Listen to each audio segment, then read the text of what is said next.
പെട്ടെന്നൊരു ശബ്ദം, മുറ്റത്തൊരു മൈന. ക്ലാ ക്ലാ ക്ലീ ക്ലീ ക്ലൂ ക്ലൂ. സുപ്രൻ തിരിഞ്ഞു നോക്കിയില്ല, മൈന ചമ്മിപ്പോയി.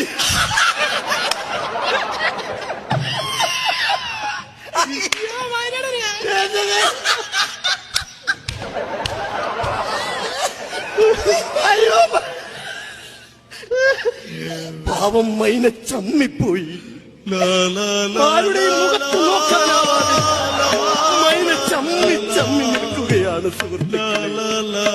ഒരു മൈനയ്ക്കും ഇതുപോലെ പറ്റരുത് ദൈവം.